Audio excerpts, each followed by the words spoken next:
Welcome, ladies, to Amplify a virtual meeting. Today, we're talking about how to release a successful releasing your music. Oh my God, I'm just going to do this again. And action. Welcome to an Amplifier. Oh my God, I'm sorry. Today's not happening. Anyway, welcome to the Amplify virtual meeting. Today, we're talking with Music Gateway, how to have a successful release. I'm going to let the ladies take over. Sophie and Layla, take it over. Layla, do you want to kick us off? Sure. Okay, cool. Hi guys, I'm Layla and I work at Music Gateway with my colleague Sophie, who I've also got on the call here.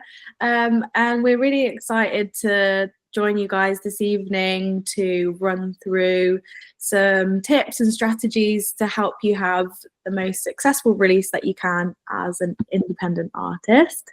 So I work as the head of promotion and strategy, so predominantly over the promotions team at Music Gateway. And then Sophie, did you want to do a little intro? Yeah, hi guys, I'm Sophie. I am the CEO of Music Gateway, so I do all the operations across distribution, sync, promo. Been working there for 10 years now and did live before then, so yeah, hopefully can help add a little bit today. Cool. Ready to go? Yes. So just to give you guys a little bit of an overview about what Music Gateway is and who we are, we're a 360 platform that supports artists across distribution, sync and promotion, predominantly supporting the independent sector, so independent artists and labels across those areas on a global scale. So we work with artists all over the world.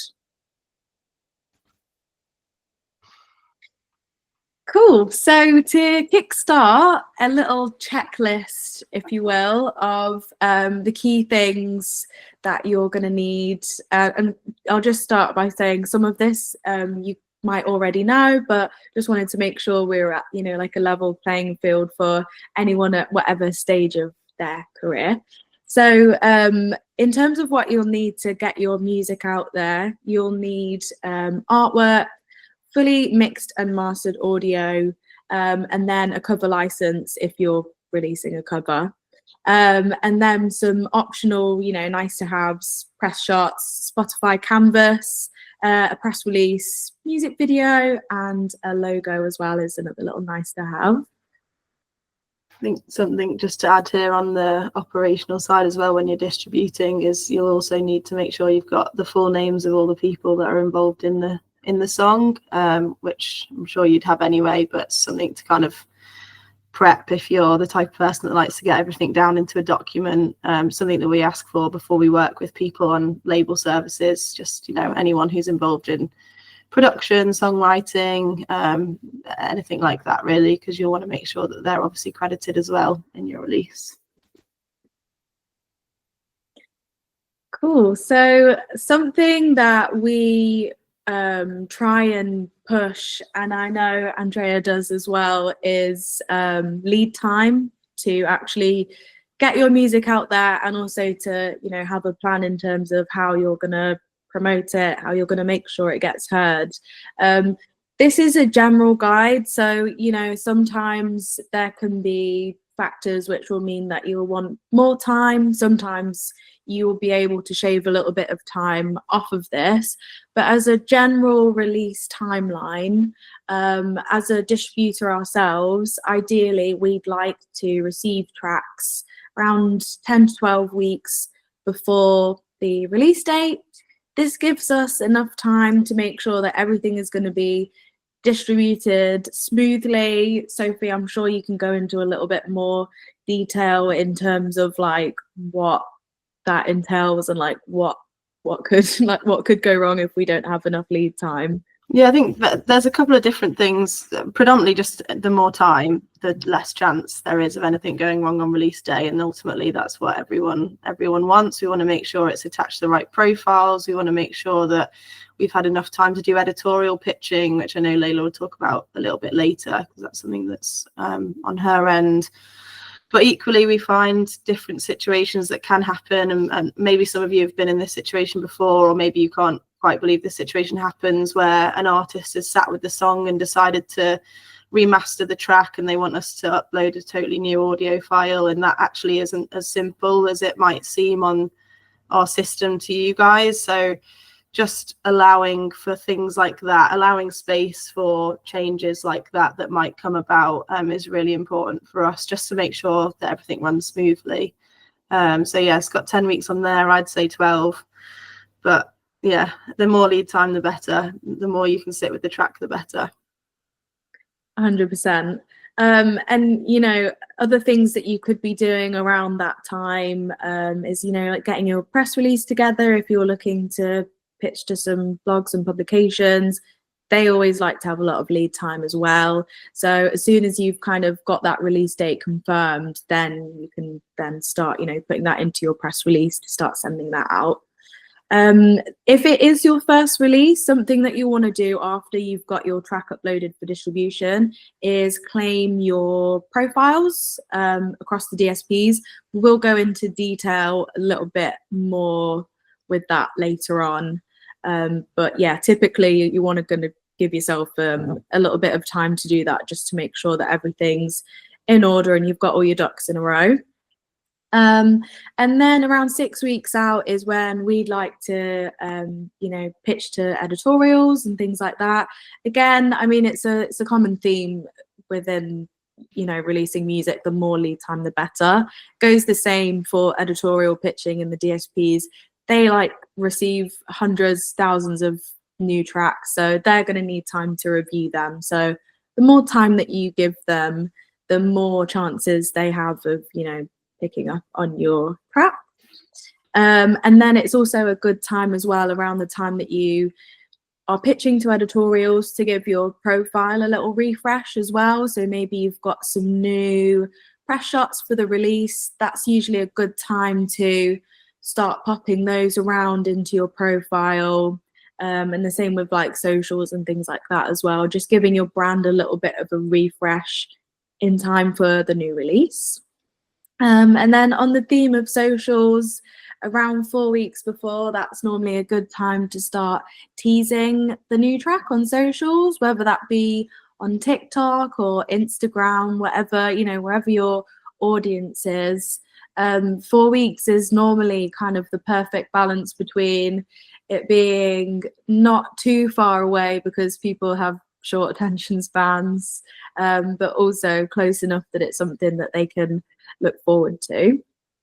And then around 2 weeks before is typically when we would start, you know, doing pre-save. Again, kind of tapping into that, you know, you still want it to be fresh and exciting. We typically wouldn't want to do a pre-save, you know, 6 weeks before a release, because people are probably going to forget about it. So having that nice 2 week lead time into the release gets a chance for everyone to start pre-saving the track. And then obviously you've got your release day, and then it's time to build the hype from there and then start all over again with the next release. I would just add on the pre-save stuff. I don't know if we're about to mention it later on, so apologies if we are. But a lot of people these days do turn around to us and say, is there a point in doing pre-save? And I don't know if that's something that any of you guys have wondered yourselves, or might even be in the comment box already. We do believe that there is a purpose. You do have to get quite a few pre-saves in order for it to do anything algorithmically on Spotify and things. But if you don't start asking people to do the action, you won't build up to that point where you're then getting those numbers. So yeah, we think that it's worth doing. There's no harm in doing it, that's for sure, and there's definitely benefits for doing it if you do it well. So we say keep going on it if you get told otherwise. Cool. So this is me. Obviously we're slightly biased as a distributor ourselves, but we figured it would be good advice to tell you that you should choose carefully your distributor. Don't know if anyone has different stories and experiences with certain distributors, but things that you should definitely consider is, do you have a specialist genre? If so, should you be looking at a distributor that maybe works in that genre, especially I think someone mentioned earlier that they're working in the electronic space. There's different platforms that you might want to tap into for releasing on your music on certain platforms, and there's certain distributors that will do that better than others, quite rightly. Key partnerships, so if your particular focus is maybe getting Spotify editorials, then does your distributor have a preferred partnership with Spotify, or do they have other closer partnerships with Apple Music or TikTok? And it's definitely worth at least asking the question if you are able to speak to someone within the distribution company. Additional services, so one of the reasons that a lot of people use us is because of the promotion services that we have on alongside it, and the fact that we'll do editorial pitching, playlisting, press work, that kind of thing. You might want some other services, and so therefore something else might be useful for you, but obviously having a team in-house that are handling all of the different additional services you need is a good thing, so it's worth checking into that before choosing a distributor. Budget friendly is a really big one. Obviously there's loads of independent distributors out there who are really affordable.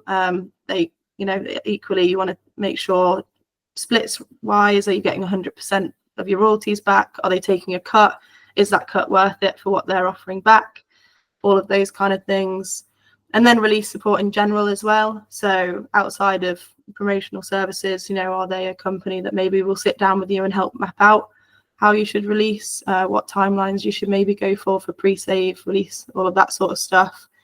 I have to say, like, there's so many different options out there distribution wise, and there's so many different companies that will either, you know, none of these or all of these, and it's really important not to just dive in to the first company you see, because it is your music at the end of the day, and that's really important. And it's important that you're, you know, that in the same way that you choose who to collaborate with from a songwriting perspective or a production perspective, you should be picky about who you choose to distribute your music as well. So I don't think it's something that should be taken lightly, and I think it's something that you should definitely think about, especially if it's first time distributing. Make sure you do your research when you're choosing a partner. Claiming profiles. So this one's for anyone who is doing a first release. It's a big question, Marianne. Not sure that not sure that we're the best people to answer it, but we'll definitely say we're one of the good ones in terms of distribution companies there. Yeah, in terms of artist profiles, so anyone who's doing a first release, I think a few people put their hands up. And I think that's one of the big things that we were saying about lead time, particularly for first releases, is that you need to claim your profiles once you've done your first release. And to do that, your distributor has to provide you with your artist ID across Spotify, Amazon, Apple Music, all the different providers. And then you'll go over to Spotify for Artists and claim your profile. From there, you'll then have back-end access on each of the platforms. And you'll then be able to update your bio, your images, create your brand. And the earlier that you're able to do that, the better, because then you can obviously start pushing it out there on your socials and promoting it and getting people to follow. We always suggest having consistency along the profile so that people going to different areas are seeing kind of the same brand from you, similarly to, you know, whatever the message is you're pushing out on your socials, whether that's visual or even written in the bio and things like that. It should be, in theory, a fairly straightforward process once you've got your IDs, but it's something that you just need to remember to do if you haven't released before. So just make sure that that's on your list and you're aware of it, because you'll need to sort it out before the song goes live.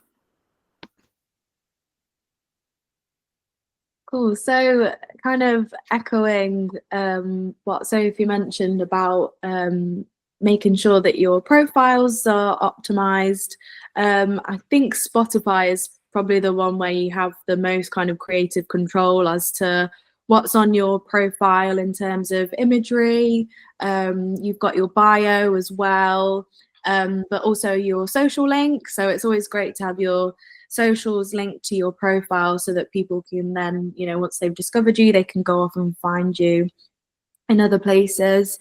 There's also some like cool tools within Spotify for artists where you can set your artist pick. So that can be like a track, it can be like a, you know, a track or an album, or it can be like a playlist. So what a lot of artists do is they make their own playlist of their songs and songs that have inspired them, and then you can pin that to your profile so that people can then, you know, head over to there and listen to your discography. So there's loads of really cool tools within Spotify for artists, and you can actually get quite creative. I mean, they've added clips and things now, where you can have like videos that go alongside your tracks. You can add in your canvas, which is, if anyone's not sure, a canvas is when you have a looped video playing in the background to when you're listening to a song, to kind of add a visualizer. They're always adding loads of new ways that you can make a listener's experience more personalized. So it's always worth, you know, checking in and seeing what tools are available to really customize your profile and your listening experience. So we touched on it a little bit before. I'll go into more detail about editorial pitching, as I know that this is something that is a big goal for a lot of artists, and it's also one of the most tricky to obtain goals, based off of experience. It takes a lot to kind of nail it. There's a few different, well, there's two really ways that you can go about editorial pitching. The one that's the most accessible and one that everyone can do is pitching via the DSP itself. So, you know, Spotify for artists or Amazon for artists. You can go in and you can pitch a release in the back end there, and that will go to the editorial team. It's normally quite a fairly simple process. With Spotify, I think it's 500 characters that you've got to pitch your song to them, and they give you a few prompts as well in terms of genre, themes, instruments and things like that, so that they can make sure it gets in front of the right audience. The other option that you have is some distributors and labels. As we mentioned earlier, some distributors and labels do have connections with editorials, so they can then pitch directly to the editorial team or to their representative at that DSP. But I would say, you know, it's always worth doing your editorial pitch within the platform, as long as you do it 7 days. This is in terms of Spotify. As long as you do it 7 days ahead of your release date, then you're guaranteed to get into release radar, which means that you'll get into all of your followers' release radar playlists. So say you've got 50 followers, on release day you'll automatically be in 50 playlists. You'll be in all of your followers' release radar playlists. So it's a really nice way of getting some, you know, easy traction from release day. I do have some do's and don'ts actually on the next slide. If you are going to do the editorial pitch within the platform, so pitch as far in advance as you can, sharp. But obviously, if you can, if you are strapped for time, then really try and get it in for that at least 7 days before the release date, so you can get into release radar. Another thing that's nice to do in your pitch is to mention any notable success that you've already had. So I like to think of it that Spotify is a business, and they like to not only support artists, but they also want to support artists that are going to bring in, you know, listeners and users to their platform. So if you've got anything like, you know, BBC Introducing, or you've been picked up by a few blogs, or you've had, you know, a little viral moment on Instagram or TikTok, then mentioning that in your editorial pitch is going to show them that you are going to bring in some listeners for your new release. So that's always a good thing to do. Another thing that's nice to do is to, if there's any particular editorial playlists that you think your track will work really well in, there's no harm in mentioning that and just giving them a little pointer. I mean, with any editorial pitching, there's no guarantees. It is extremely competitive, but doing all this is just going to increase your chances of hopefully landing an editorial playlist. In terms of the things that we'd typically advise that you would avoid, because you're got a limited number of characters for your pitch, try and be quite to the point and avoid flowery language if possible, just because you are limited in terms of how much you can write. And also avoid describing the song, because they've got the audio, they can listen to it. So you don't need to describe it to them, they can hear it. You want to tell them information that they're not going to know from listening to the song. And also, yeah, kind of along the lines of what I was saying, don't be disheartened if you don't get placed. Don't let that deter you from, releasing and doing another editorial pitch. It is, in the grand scheme of things, it is a very small part of what success can be. So don't be disheartened if you don't get into one after that. Yeah, 100%. And I think the other thing, if this is a goal for some people, is it's quite typically a goal for artists that we work with, is that it is a bit of a journey. So, doing it once and not necessarily getting success is not the end of the world for us. We like to build strategies around how we're growing an artist, not just on one particular release, but we like to see things building. And if we're seeing things building in, the Spotify algorithm, for example, I don't know, that the amount of Release Radar streams or algorithmic plays increased in the next release as it did in the previous release, and the amount of people that listened to it in the first 7 days increased, and all of these numbers that we'll look at where we go, we're going in the right direction for being picked up here, and we just kind of need to keep moving and keep going. So yeah, it is a case of not being disheartened, and just carrying on, keep doing your thing. There's a question here from Ruby. So yes, they will be able to listen to the track, which is why it's nice to, in the pitch, to tell them things that they won't be able to, that they won't know from listening to the track. So, things about like what it was like to make the track, or where it was made, and things like that are always, nice to include, because the editors at the DSPs, they wouldn't know that from listening to it, but they can hear it. Yes. Cool. Pre-saves. I mentioned a little bit about this earlier. Don't know if I've ruined it or not. No, it was just a little teaser. So in terms of pre-saving, echoing what Sophie mentioned earlier, we still advise pre-saving, even if you're just going as far as making a pre-save link, sticking it in your bio, sharing it on your story. It's very minimal effort, but the more people that pre-save your song, the more people are gonna, likely to listen to it on release day. So it's always worth doing, and it's a great way of building momentum even before the track has come out. In terms of what you can do once you've made a pre-save link, there are loads of places, by the way, online that you can make pre-save links. We like to use Linkfire. Linkfire is quite a nice one.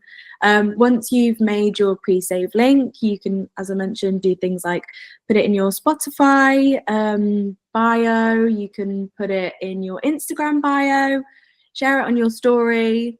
You can even do things like incentivizing people to pre-save. So with exclusive content or giveaways and things like that are always a nice way to encourage people to pre-save. If you've got mailing lists as well, then it's always great to send it out there. And yeah, it's basically one of those things where it can be very minimal effort. It doesn't have to be anything crazy, but even getting a few pre-saves is better than getting none. You can also do things, like boost boosting posts where you've got your pre-save. If you've got some budget, you can, you know, even run, you know, a full ad campaign, which is something that we do, where, you know, you can target specific places, specific you know, genres and things like that to encourage them to pre-save. But it doesn't have to be like a full-scale campaign. There's a lot of things that you can do with minimal budget, minimal effort, that will still encourage people to pre-save. Yeah, I think Ruby, you have another question. Firstly, please don't apologise for asking questions. We absolutely welcome them. And secondly, depending on who you're using for pre-save, you can collect email addresses as well. So one campaign that we did last year, we actually did a pre-save campaign where we had two incentives. One was that we sent the track around to people that pre-saved it 24 hours before it dropped on Spotify, using a streaming link, so people could actually hear it early if they pre-saved. And the second one was releasing a music video. Someone had done an awesome music video, and they've been dropping it all over their socials. Yeah, it caused a lot of hype, almost as much as the song did, just because the visuals were so awesome. So we definitely jumped on that and used that as an incentive to get people to pre-save. So yeah, you can access the data. Data's really important, and also just listening to your audience in terms of what is it that they're getting hyped about your release, and just jumping on that and trying to use it to your advantage. Yeah, exactly. A listening party that, yeah, people were doing on their own, but all together at the same time. Although a listening party is a great idea as well, to be fair, you could invite everyone to a listening party and actually interact with your whole audience all at once. It's very cool. Cool. So once you are kind of closer to your release being out / your release being out, there are some things that we always encourage our artists to do to support that release, and to support getting the release heard, but also like building their connections as an artist. So something that is great to do, and I know that obviously Amplify Her does a lot of evenings and breakfast and whatnot to support this, is networking. So networking is super important for artists to do. It's a great way to build connections with other musicians. So you can look at things like collaborating. Also, if you're looking for a producer or a songwriter, or even industry connections as well, it's so great to be able to do those things and actually build face-to-face real connections with people that you could end up working with. So networking is a really great one.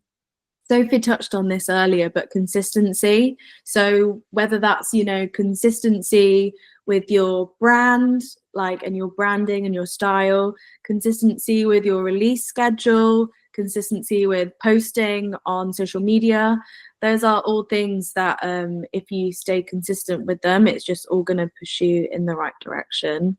Interacting with fans as well is quite a nice one. So whether that's someone that's commenting on your posts on social media, responding with them, maybe dropping them a follow, that's always a really nice one. And I feel like it always starts, when you're building a fan base, it always starts small, doesn't it? So it's really about nurturing those relationships, and interacting with fans is a really great way of building that and community feeling. Organic methods as well. So I mean, this is a whole other ballpark, by the way, guys, but whatever you do to help push your music out there, please make sure that it's organic. Please stay clear of anything that's using bots or any kind of fraudulent activity to whether that's companies that promise that you'll get 10,000 Instagram followers for a tenner. Please don't do any of that. It's always so much better to play the long game and actually build a real community rather than taking shortcuts. So please do stick to organic methods. posting on socials. I mean, we've touched on this quite a lot anyway, but it's a really great way of staying in touch with your fan base. And then things like applying for BBC Introducing as well is a really nice one. BBC Introducing is great, and a lot of artists kind of get their breakthroughs from being on BBC Introducing. It can open a lot of doors, and it's free to do, so it's always worthwhile to submit to BBC Introducing if you can. Yeah, and I think we call these the non-negotiables because in our line of work we do a lot of, like I said, post-promotion. So when an artist is released, we're doing a lot of press, we're doing a lot of paid advertising, we'll do influencer marketing, we'll do all of that stuff. But even if someone is paying us to do that, we expect them to continue doing these things. Otherwise, what they're asking us to do becomes redundant. So these things, regardless of whether you're doing a massive marketing campaign or whether you're doing a totally organic release, are really important, and they're the things that you have total control of as well, which is the most important thing. You can do all of these yourself without having to spend loads of money, which is obviously one of the hardest things to do in the music industry these days. So we've had our non-negotiables, but these are some nice to haves. If you are able to do these things, then obviously it's gonna just give you that extra little bit of help. So one of the things is working with a team. So that's something that we really love being able to do at Music Gateway, is being an extension of an artist's team to support them across whatever areas it is that they would like some assistance with. So whether that be press, ad campaigns, sync as well is another one where it's great to have a team to support you. Ruby, oh no, it wasn't Ruby, sorry, it was Marianne. No, it wasn't. Sorry, there's quite a few messages in the chat. It was Consuelo. I hope I said your name right. So you mentioned about what who to give press releases to. So that's something that you can either look at working with a PR team to help you with that, or quite a good way of kind of getting some entry-level press, and it's quite easy to use and it's quite accessible, and I think it's pretty cheap as well. Submit Hub is quite a nice platform to use. I don't know if you've used that before, but they typically have it where you buy credits, and I think they're like £1 or £2 per credit or something, so it's quite reasonable. But you can essentially, from there, you can pitch to various online publications and blogs, and they either have to give you some feedback, which is always great to have, or they have to refund your credit or place you in their blog. So that's quite a nice one. Oh, is it a bit more expensive for publications? Yeah, so I think, I mean, another thing that you can do, which is a bit sneaky with that, is you can actually go in there, find the publications within Submit Hub, and then find their websites and then reach out to them directly. But yeah, I mean, it is a bit of a it is a bit of a tricky, you know, I think once you initially build a relationship with a publication, and they featured you once, they're probably like more likely to feature you again. So I would say being consistent is definitely definitely worth bearing in mind when you are pitching to publications, but also just making sure that your press releases we typically like to do ours so that it's no more than 2 pages, and you've got all of your links in there, listening link, where they don't have to download anything and things like that. Just make it a little bit easier for them to you know, take away whatever they need from the press release. It's not like the easiest to get into publications, and it does take a little bit of hammering down, but I hope that there's maybe a few little pointers for that. Lola's probably being quite modest because she actually does all of our in-house press for artists that are working with us, and has obviously spent a good few years developing relationships to make it much easier for her to have those conversations. And I appreciate she has the fortune of having lots of artists that she can talk about all the time, which helps kind of keep those relationships really strong, whereas, you know, single artists, it's difficult to keep up all of those different relationships on top of everything else. So 100%. yeah, I totally appreciate that it's difficult. Cool. So alongside working with a team, another thing that's great to do is live shows, so live performances, whether that be open mics or showcases. I know Amplify Her do some showcases, so things like that are always really great. I think when you see an artist live, you just feel so much more connection with them. So being able to go out and do a show, even if there's not many people there at all, you're still showing your presence and being able to build a connection with the people that are there. So it's definitely worth doing, even if you're, you know, starting with some open mics, and then you can build from there. Maybe one day you'll be selling out stadiums, but always making the first step is the most important. So I know we speak to a lot of artists that really want to get into the live space, and it's just such an important space to be into, and taking that first step is always gonna, you know, push you in the right direction. Yeah, and doing it for the content as well. I know that kind of leads nicely into the next bit, but just being able to have a space that you can actually get some extra content around the release and what you're doing, and just making people more interested in you. For sure. Hey Sophie, there's a little sync question here. Did you want to run through that at the end? That's probably more your... Yeah, we'll do sync at the end. Okay, cool. So other things that you can do, boosting posts on social media. So we kind of touched on that a little bit before with pre-save. If you don't want to do a full, you know, ad campaign, then a little thing that you can do if you've got some budget is boost posts on. You can boost posts on TikTok, you can boost posts on Instagram.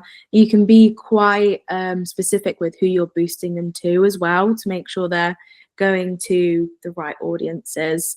And the good thing about that as well is that it's kind of like whatever budget you have, you'll be able to do it with. It's not kind of where it starts at X. So that's quite a nice way to boost your traction a little bit. I mean, visual content is always great to have. So having a music video is great because you can use it in so many ways. Like you can repurpose part of it for your Spotify canvas.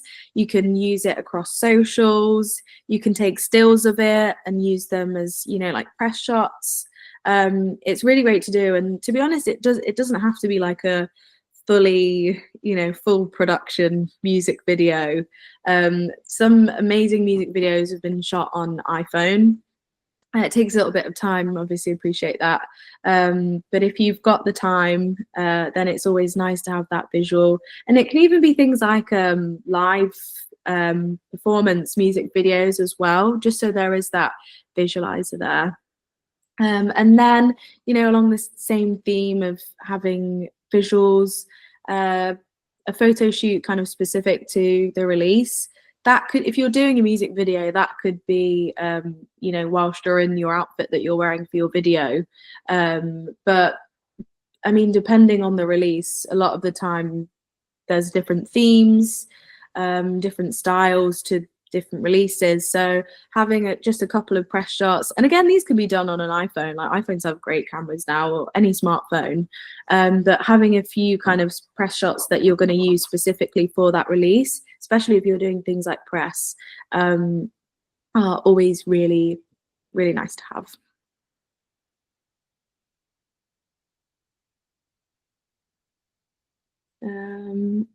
Did you want to run through this stuff, Sophie?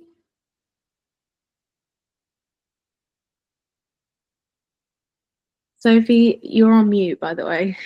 Sorry. Yeah, I will, and then I'll cover the sync stuff because I think we're coming towards the end, and there's been a couple of questions about that. Perfect. So this is actually a little bit of a snippet of what you can access in our platform alongside the distribution and the sync stuff, which I'll talk about in a little bit. But one of the things that we think is super important when releasing as an artist is your data, in terms of monitoring your data, watching your data, knowing your audience as well as growing your audience. Sometimes, yeah, the audience that you would like to have is not necessarily the audience that you start getting, and then having that conversation with yourself around, you know, which direction do you want to go. But the only reason you can even start to have those conversations is if you start looking at your data. And we also do it from a success and growth perspective as well. So like we said, we don't, for us, it's always about, can we do that little bit better the next time and the next time and the next time. Obviously, we'd absolutely love virality. We'd love someone to shoot up and pass the milestones that traditional artists will usually go in their journey, but that's not always the case. So it's just about being real and looking at the data and making sure that you feel like you're progressing. This is a bit of a snippet, but you can see things like your playlist that you've been added into, charts, various different things. But if you don't have a space where you're already looking at this stuff, do make sure you check it out. And if you do end up doing anything with the promotions team, I'm sure they'll make sure they teach you how important the data is when it comes to kind of end of campaign analysis and all of that sort of stuff. But yeah, I mean, obviously in terms of accessing your data, there's various ways that you can do it across multiple different platforms, you know, or your Instagram and Meta. If you're doing any advertising, you should be able to see that in your back end. TikTok as well, you should be able to see all of that information there. Spotify for artists, I think we mentioned about 500 times today. It's got some really good data. But yeah, there's a space where it collects it all if you guys are interested in it. And we can't stress enough just how important it is to pay attention to the numbers. Cool. Shall I do sync quickly before we go into fan growth? Or should we keep going and then we go? I think it follows on a little bit. All right, I'll do sync at the end. You guys will have to, as well. I think you had another webinar, but you're going to have to wait if you want the answer to your sync question. Sorry. Oh, do you know what? Do the sync now, actually, just in case anyone's got to run off. That's all right. We'll keep them waiting. We'll keep them waiting. Okay. So the following on from looking at the data and how important that is, one of the things with that is obviously it can help to dictate what your next move is. Which is something that we've kind of taken and implemented into something that we call the fan growth strategy, which essentially, I mean, it originally started out with we do pre-save campaign and then social ads, and then from that you would kickstart with some playlisting. But the same strategy can be used with kind of whatever different elements that you've got going on. So the first 1 to 2 weeks of your release are going to give you those, you know, key insights into what your next move should be. So looking at things like the performance of the track, whether that be organically, you know, how it's performing on its own, or how it's performing with some ads or boosted posts running. Taking that data, from that you're going to be able to look at things like the hotspots, so like geographically where it's performing well, if there's a particular gender or age demographic that's really enjoying the track, you can take that to then dictate what you're going to do next. So whether you want to look at maybe you know, if the track's performing well within you know, Instagram, taking that data of where it's performing well on Instagram and then tapping that into TikTok. So maybe boosting some posts over on TikTok, or looking to do some influencer marketing with an influencer that's got a really big audience in a particular area. So, you know, taking that and kind of cross-pollinating is a really great way of building as much traction as you can. So it's a really good strategy, and it can kind of be applied to, you know, it can be applied in loads of different ways, but all it really relies on is looking at the data. You're not going to know if you're not looking at the data. So being able to kind of build that early on traction and take it elsewhere is going to be a really valuable tool. And then after all that, you have to do it all over again, and again and again and again. Yeah, so that's kind of our guide in terms of what we would recommend looking at, or at least considering, and things to think about during the release. We totally appreciate that as artists, you're running a business, so you have to be the creative, the marketing director, the sales director, all of that sort of stuff, and it's really hard work, and we don't envy you at all. But yeah, if you do want any help or guidance on distribution or promotion side, then feel free to reach out. I don't know if our emails are going to be sent out to you guys after this, but we'll make sure they get over so they can be, if that's possible. And yeah, especially if you're doing your first release, we'd love to help guide you. We work with plenty of artists where we've done that, you know, over the years, and just helped grow their careers. So yeah. Could you put your emails in the chat? So Oh yeah. Yeah, that's cool. And whilst you're doing that, Layla, I'll just do a little bit on sync. And then if anyone has got any questions, this is your final chance. But yeah, on the sync side of what we do, so our platform, which is on www.musicgateway.com, the platform allows you to distribute your music, which obviously we've talked about a lot today. It allows you to also submit to sync. So we've got a team that do in-house supervision as well as pitching as a sync agency. You basically get sent different sync briefs, and you can put your music into our catalogue. Everything that we do is obviously listened to by our team of real people, and once you're approved into the catalogue, then you can start pushing your music out. It's really there for people that don't have that team already.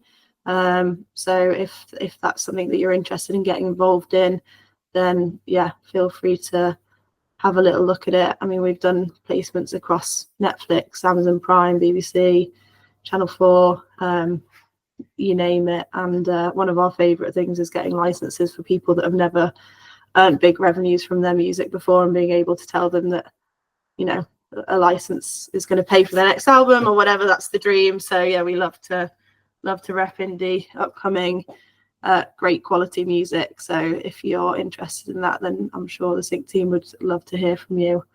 And yes, are there any additional questions? Oh, and in terms of the exclusive and splits, I think someone mentioned earlier, everything's non-exclusive for us. I think it's probably really important to say that everything that we do across our company, you retain your rights. We don't take ownership. We're a label services. We'll be there as a team to provide you with a service that you need or you want, but we will never take your rights. We're not about that. We're all about just we just want to support you up until, you know, whatever your goal is. If your goal is to get assigned to a major label, then go and do that. If your goal is to stay independent forever and you want a team, you know, to be by your side, then we're here too. So yeah, we don't take ownership, and with sync it's an 80-20 split. There's a oh sorry, I was going to say there's a question here about how early is too early to work with companies versus handling it alone. So I mean, we work with I mean, it's probably different for various companies, but we work with artists all the way up from their first release, they've never released before, and they're just looking for some support. It can be quite daunting, so we do get quite a few artists that just want a little bit of help. We work with artists where they've never released before, but equally we work with artists who've been releasing for about 20 years. So it really depends, you know, both in terms of time frame, but also, you know, we work with artists where maybe they have been releasing for ages and they just haven't had a breakthrough yet and they want to try something different. Or equally artists where, you know, maybe they have had some success. I think it really, like, it's nice for, if they can, it's nice for any artist to be able to have a team, and that's what we're here to do basically, as support artists. No matter where they're at, we want it to be a level playing field for everyone. On the distribution side, it's yeah, I mean, transferring is fine across any distributor as long as you're using the same UPC and ISRC code and you're doing the steps correctly, regardless of who you're moving to and from. So just make sure you ask the distributor for their steps, and you should be fine with your streams.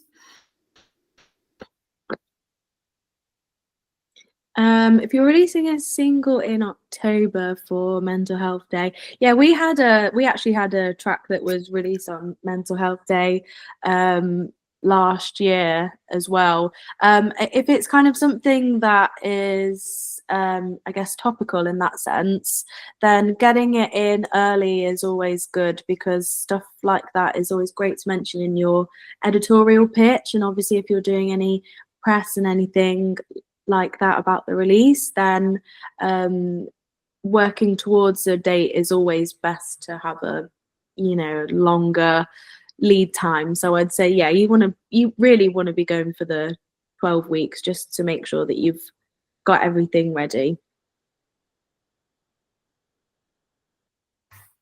Any more questions? I think we're good. One more. That's interesting. You mean personal pages, as in separating your artist profiles from yourself as an individual person? Yeah. My advice, honestly, it depends. I think that there is something really important about separating. At the end of the day, it is a profession, and I think being able to separate personal and profession in terms of boundaries is really important. But equally, you might find managing two things at once difficult. It's a question you'd never be asking in any other profession, because you just wouldn't have to do it. But I think it just depends on what you think is best for you. From a mental health perspective, from a boundaries perspective. If you feel like you've got people around you that can maybe recognize if it's getting a bit too much, if you do have fan bases speaking to you on a personal account. I don't think that's a question that we can necessarily answer. I think it's one that you have to kind of ask yourself some questions and answer for yourself. There's just one last one here from Tammy about whether we work with songwriters. I mean, is there anything more so on the sync side? Yeah. 100%. The only thing that I would say is, because of the way that the agency side works, we do need fully produced music. It's quite rare that we get the turnarounds where we can afford to have demos.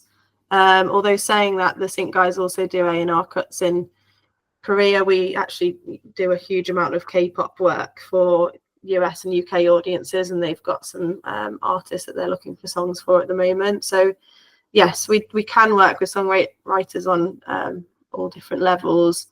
It just depends on whether you're writing fully produced music, maybe with other songwriters and producers ready to go. It's hard now that the demo space is very much not demos anymore, and more like full production, ready to release tracks. But yeah, definitely worth having a little look at our sync briefs maybe, and seeing what you think. Cool. I think you guys did so good. I didn't have to interrupt anything, so thank you so much. Thank you. In terms of reaching out to you, just so I make it clear, if they want to reach out, if they're an artist about to release the music, should they reach out to you, Layla? And if they're in sync, if they want to do more towards sync songwriters, should they reach out to you, Sophie? Yeah, I mean, to be honest, I would just say reach out to Layla, and if it's more complicated than strategic, in terms of like it's more distribution related or whatever, she'll definitely make sure it passes on to me, if that's all right, Lales. Yeah, 100%. Yeah, just keep it simple. Everyone just email Layla. All right, so Layla is your point of contact if you have any question, ladies. Amazing, thank you so much. By the way, just to pick back on the networking part, I did meet Layla because she came to one of our showcases, and then came to a cocktail meeting, and then another one of your team came to our coffee mornings. So it is all about networking, and that's why they're here. So it works in every areas of the industry. It's all about getting to know each other and working together. So amazing, ladies. You guys did so well. We're right on time. There's no more questions. So amazing. Thank you. I hope to see you all soon. We have our songwriting camp coming up. We only have one spot left. So if you are interested to join, it's now or never, I think. And then obviously we have our coffee morning this Friday, cocktail meeting next week, and our big showcase in Brighton. So if you're in Brighton, please do join us. It's going to be the 17th of April. We are introducing 3 amazing, very different kind of artists. So you must come. Thank you again, ladies. Thank you, Music Gateway, and I'll see you soon. Thanks very much, guys. Appreciate you. Have a good night. Bye. Bye. Night, everyone.